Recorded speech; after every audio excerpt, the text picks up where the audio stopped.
I'm Haley Perot, and this is Northwest News Week. Premier Doug Ford made a trip to Thunder Bay on Friday for a $17 million funding announcement.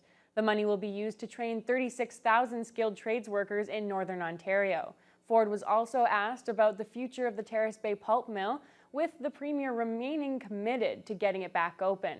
Vasilios Bellos reports. A significant funding announcement from the Premier to support job training in the region. Work together to unlock Northern Ontario's tremendous economic potential. Premier Doug Ford was in Thunder Bay Friday, announcing nearly $17 million to train over 36,000 workers in the north. It'll focus on careers in the mining, construction, energy, and forestry sectors, which Ford called crucial to the development of the region. It will help build the homes, schools, hospitals, highways, and other critical infrastructure that the region needs. And it will help attract new investments and spur economic growth here in Thunder Bay and throughout the north.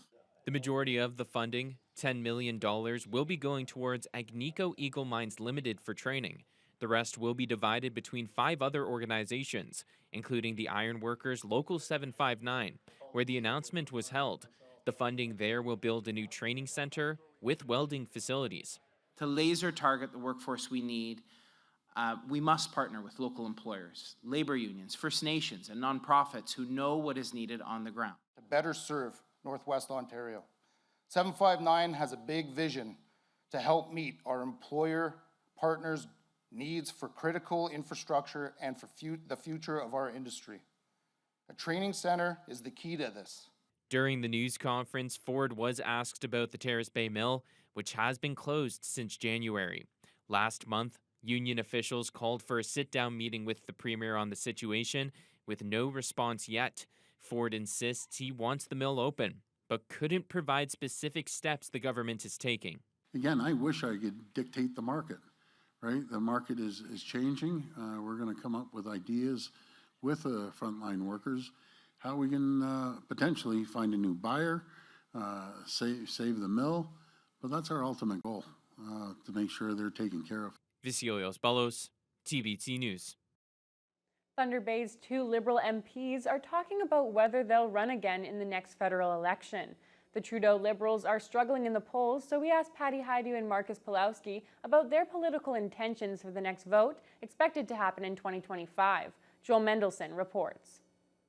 Patty Hajdu has been the MP for Thunder Bay Superior North since 2015 and currently holds the title of Minister of Indigenous Services.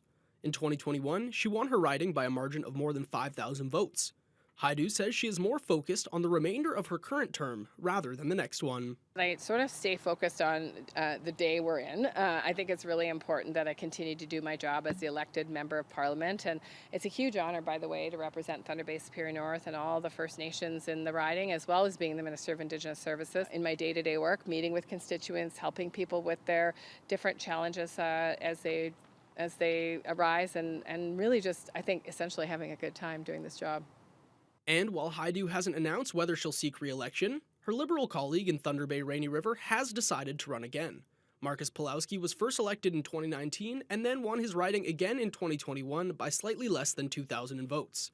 Pulowski believes he is a better candidate now than when he entered politics. To develop the kind of the complexity of understanding of the problems that face our community takes time, and I think after 5 years, I think I'm a lot better MP, and I really enjoy the work. On the other side of the floor, the federal Conservatives have not yet chosen candidates in the 2 Thunder Bay area ridings. Party leader Pierre Poilievre says they won't bring in any outside nominees. We're going to let the people of Thunder Bay, Rainy River choose their Conservative candidate, someone who knows how to balance a budget and appreciates the value of a dollar, someone who will respect hunters and sport shooters, and who will stand up for remote and rural communities in Ottawa rather than the other way around.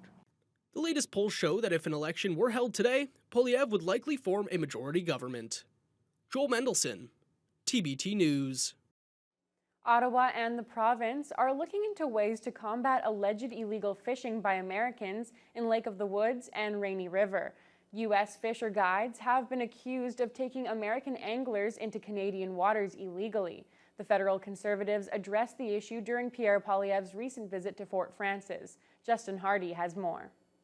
Canadian fishing guides allege that their American counterparts are stepping onto Canadian soil both in summer and winter without having proper Canadian work permits or clearance from the Canadian Border Services Agency. According to Fort Frances leadership, American fishing guides are frequently taking parties of American anglers into Canadian waters to fish. Kenora MP Eric Malillo says he's been following the issue and has been discussing possible solutions with neighboring Liberal MP Marcus Pulowski. It's something that we've talked about quite a bit in a nonpartisan way on that issue.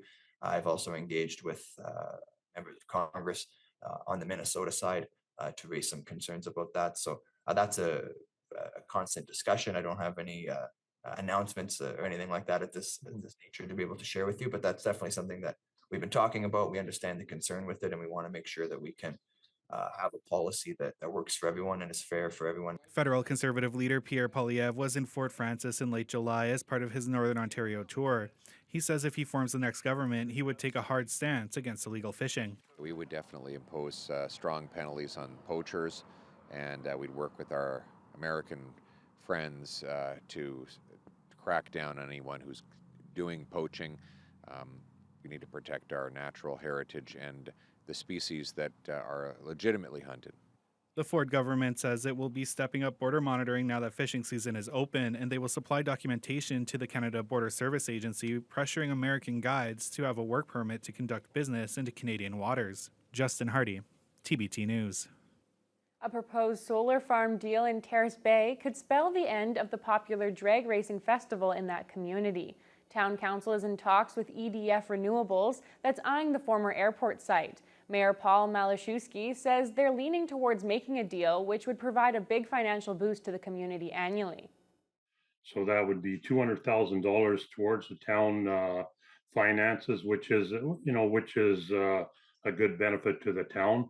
The other thing why they picked that area there, it's close to the transmission lines run right by there too. So yeah, it's probably the best spot around. EDF official made a presentation at a town council meeting earlier this year. If the deal does go through, it would mean the end of the Terrace Bay Drag Fest at the airport, which celebrated its 25th anniversary this past weekend. Malashewski says Drag Fest has done so much for Terrace Bay, but feels the solar farm offers too many benefits. The last 25 years, it has definitely benefited our community. It helped put Terrace Bay on the map. Benefits the town in economic way. It's business, I guess. I mean, it's too bad that the drags might have to find another home, but I mean, it's the job of council to look after the needs of our taxpayers in the town. The mayor says even if the deal does go through, he expects at least a couple more drag fests to be held at the former airport. As mentioned, racers from across the region and beyond made their way to Terrace Bay for some fast-paced excitement last weekend. The 25th annual Drag Fest was a roaring success despite the uncertainty about whether the classic event will continue. Vasilios Bellos reports. An annual summertime favorite in Terrace Bay is celebrating 25 years of high-speed thrills. This weekend, the Terrace Bay Drag Fest celebrated its silver anniversary, with thousands from the region and beyond in attendance to watch dozens of new and classic cars push their limits. Since first hitting the track in 1999, the event has continued to grow. The races have gotten faster with more participants, and the car show has attracted more enthusiasts trying to show off their vehicles. Number one is to be able to help all the organizations from the funds that we raise. Superior Classics Car Club President Raymond Jeanette says attracting more drivers and larger crowds has been a highlight, but it's being able to raise money through the event that makes it all worth it. We're probably over the $500,000 mark now, I would think, after today's event. We've given to the hospitals, to the Cancer Society. It just goes on and on with the amount of groups that have benefited from the races.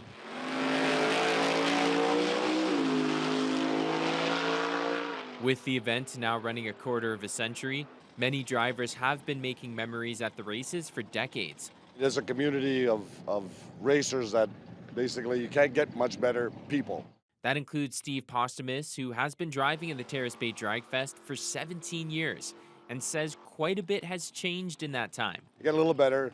Years ago, you had a car that was, if you had a 12-second car, you were pretty good. Then everybody steps up their game to 11 seconds and then 10 seconds. Now it's common to have most guys that are running in the 9-second range.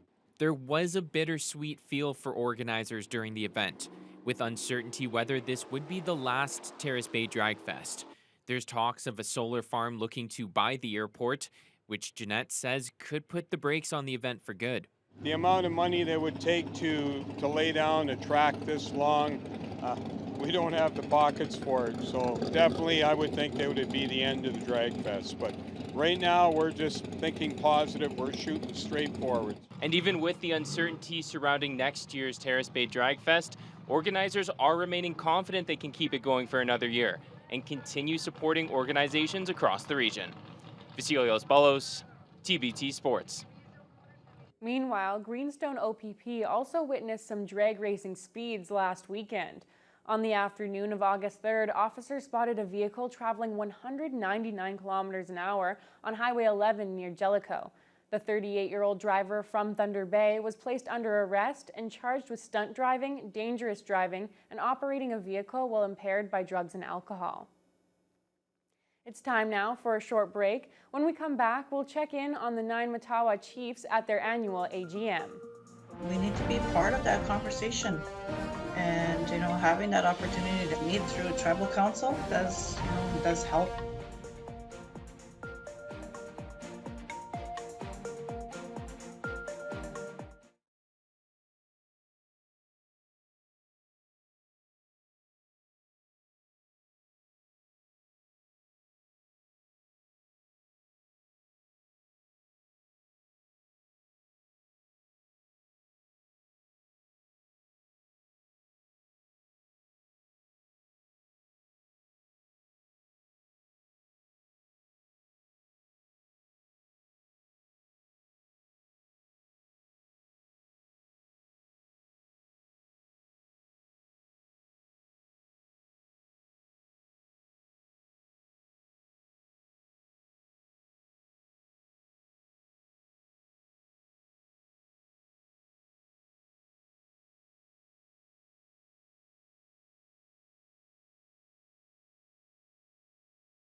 The 9 chiefs of the Matawa First Nations have wrapped up an important gathering where topics like health and education were front and center.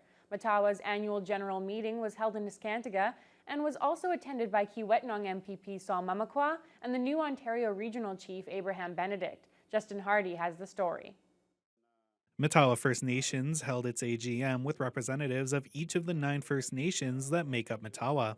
The chiefs were provided with updates on the year previous, including comprehensive reports by management on various services provided through Matawa like education and health. Chief Sherry Taylor of Ganugaming says the meeting is a great opportunity to sit down and meet with her fellow chiefs. She adds that coming together helps each community ensure that their voices are not only being heard, but also listened to so that there's action. We don't get together that often as 9 chiefs because we're so busy. So, the message to them is that, we need to be part of that conversation. And, having that opportunity to meet through tribal council does help. And I'm hoping that, the message that was given there will be honored and acknowledged as it should be. The assembled chiefs were addressed on the second day by Kiiwetinoong MPP Sol Mamakwa, as well as newly elected Ontario Regional Chief Abraham Benedict. Taylor gave a message to Benedict that the communities in the north need to be a part of all discussions surrounding northern resources. Anything out there that has to do with the resource extraction out there in our neck of the woods, in our backyards, our homelands, that we need to be part of that discussion. And I'd like to see a plan on how we can keep, us as our Northern First Nations, so that we're involved, because a lot of discussions take place without us, and that's unacceptable, and I will not allow that to happen anymore. Benedict says he will strive to provide transparency in his new office and that he recognizes that there are concerns about the Chiefs of Ontario's ability to represent all of the communities in this region. And so I will make it very clear to the political office and the Chiefs of Ontario organization that we represent every First Nation and that we support the North. And we want the North to ensure that they are being served, they are being supported, we are advocating for them. And it'll take some time though. It is, as you know, a relatively large organization. The next Matawa annual general meeting is scheduled for July 2025 in Arrowland First Nation. Justin Hardy, TBT News. After 2 weeks of the inquest into the 2017 death of Ruth Ann Queequish, the jury has heard from her family and the deputy chief of her community. There has also been testimony from doctors and nurses involved with remote communities. The 31-year-old woman passed away in Kingfisher Lake First Nation from health complications stemming from diabetes and a lack of insulin. She had visited the nursing stations in her remote community multiple times in the days before she died. Dr. Usni Butt testified Thursday morning. He's the doctor who interpreted her lab results and communicated prepared directions to the nursing station staff, but explained that remote communities tend to have unique medical issues such as higher glucose levels, and nurses who do not have experience in these communities would not be aware of these issues. Inquest lawyer Kate Forget details the upcoming witnesses. We anticipate next week we'll be hearing from experts. Tomorrow, actually, we'll be hearing from Dr. Marwaha, who's an internist who specializes in management and treatment of diabetes. So she will be providing her expert opinion to the jury. Next week, we'll be hearing from another expert who's a family physician who has experience providing health care in remote First Nations communities. The final testimony is expected to be heard from Kingfisher Lake Chief Eddie Mamakwa on Wednesday, with closing statements on Thursday. Progress is being made on a major build in Edmonton that will serve as an interim replacement for the school that burnt down earlier this year. Despite a few hiccups, the leaders in Fort Hope are happy with the progress being made. Justin Hardy was in the community and has the story. Our kids have a right to be in school. The temporary school building in Edmonton First Nation is starting to move ahead. It will serve as an interim replacement for the John C. Yesno Education Center, which was destroyed in a massive fire back on January 25th. The blaze left around 300 students without a school, setting off an urgent race to have something built in time for the coming school year. The temporary facility is being prepped for construction, though Chief Solomon at Lucan says there was a minor delay when large granite deposits were discovered on the site. We were extremely happy that it was going pretty good there when we first started out, but in the past few, I guess a month especially, that there's been a bit of hiccups because of the outcrops of rocks that we didn't anticipate being there. So that's going to slow us down a bit, but we're still not too far behind. But we don't want the gap to be any more wider than what it is now. The rock will need to be removed before water and sewer lines can be put in. Until the temporary facility is completed, the community will continue to rely on portable classrooms. Danielle Yellowhead, director of Edmonton's Education Authority, says they've compensated for the lack of space by taking students outside as often as they can. After the fire, there was we had no facilities available except a couple of portables. From March to June, we did a lot of land-based. Our staff did some training for the students on how to teach them on the land. So there's a lot of land-based activities where they went out to different camps around the community and on the lake. We have a bunch of activities going on, like we were just talking about that we have some activities like with the workers that we have here, and they're doing like baseball and stuff like that. Plus we have a music guy here and doing some like teaching them how to play guitar and all the instruments that they have. Following the destruction of the original school, the federal government committed $3 million to help the community. There is currently no definite timeline on when the temporary school will be completed. Justin Hardy, TBT News. Ganoogaming has broken ground on a major infrastructure project in that First Nation. The road rehabilitation will see improvements and repairs being made over 7 kilometers of roadway and drainage systems. The project includes grading and reshaping of roadways, ditches, and new culverts. The second phase of the project will see roadways resurfaced, paved, and topped.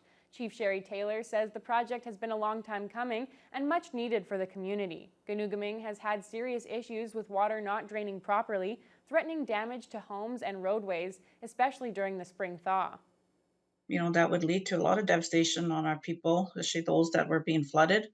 A lot of money was, have to be used and spent to help with those homes and fixing them up after they've been flooded. So the drainage part of this, this roads project is going to help in that area with prevent from flooding. The project is estimated to cost $4.4 million, with the cost being shared between Ganoogaming and the Ontario Ministry of Rural Affairs. It's expected to be completed in 2025. Hundreds of grams of illegal drugs have been seized by Treaty 3 police after conducting a search warrant in Wabsamoon. When carrying out the search in the community near Kenora, officers found over 200 grams of meth and nearly 300 grams of cocaine. There were also smaller amounts of crack cocaine, fentanyl, morphine, and oxycodone. Overall, police seized about $120,000 worth of illegal substances. A 41-year-old woman was arrested and faces multiple drug trafficking charges. It's time now for another short break. We've got an Indigenous pageant contestant from this region when we come back. I learned to just put yourself out there, and even though you might not know what the outcomes are, just to try.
A young First Nations woman is back home in the Northwest after competing in the Miss Indigenous Canada pageant in late July in Southern Ontario.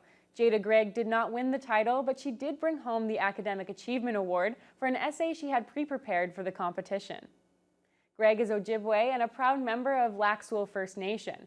Her essay spoke of her current and future education as well as her career goals.